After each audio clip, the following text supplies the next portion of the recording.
Gràcies, senyor alcalde. Primero una qüestió prèvia, senyor Clausell. Ja m'esperava jo que en aquest plenari tenia que eixir algun palabro, i el palabro d'avui és la dupla. Bé, dir-li que li quede ben clar, i espere que en aquesta moció que ara anem a debatre i espere que aprovar per tots, quede ben clar que el grup Compromís, el bloc, Iniciativa i ara Compromís, sempre, abans, inclús quan era Unió del Poble Valencià, ha defensat el mateix model que el meu company Alberto explicava anteriorment. Per tant, no diga vostè que nosaltres érem còmplices de res ni que callàvem. Perquè li pot traure, ara no així, però vostè si revisa, que això sí que pot fer-ho, veurà les intervencions i les propostes que des del nostre partit s'han fet en aquest tema i defensant aquest model en les Corts Valencianes.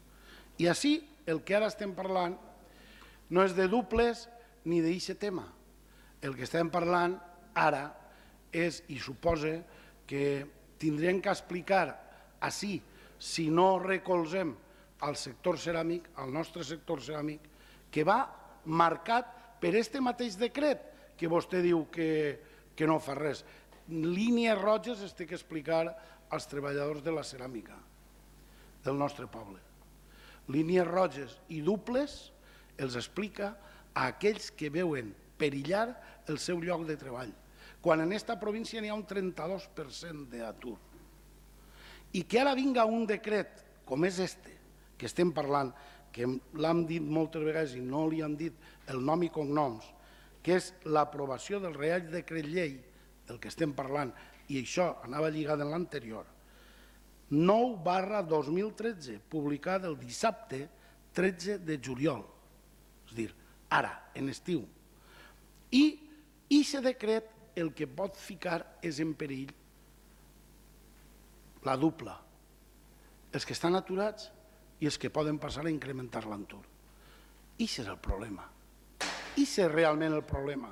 El que tenim així és un decret que davant d'un sector, que és el sector ceràmic tan important en la nostra ciutat, en la nostra comarca, en la nostra província, ha estat obviat, oblidat per part d'uns i altres des de Madrid.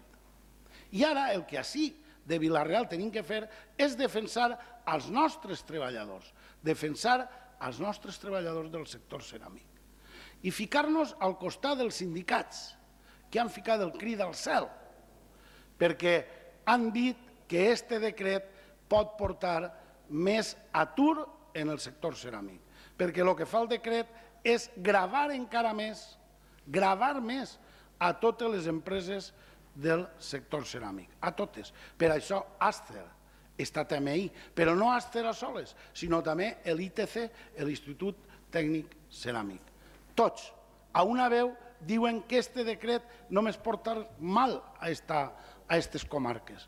Per tant, hem d'estar tots units perquè des d'ací de Vila-real, deixant-nos de duples, coples i històries, defensem el que tenim que defensar, que no és a uns grans que hagin fet o deixar de fer, sinó als nostres, als que estan ahí patint el que s'emana des de Madrid, el que se fa en aquest decret llei, que serà el fer més perill per a les empreses que estan passant-ho magre, que no poden competir en la competència xinesa, que no poden més perquè la mancança de diners que en I+D+I és vergonyosa. Això és el que tenim que mirar. I així el que anem a aprovar en aquesta moció, jo espero que tots vostès estiguen d'acord i siga per unanimitat, és defensar els nostres treballadors, defensar els nostres patrons del sector ceràmic, defensar un motor de la nostra comarca i de la nostra província com és el sector ceràmic. Moltes gràcies.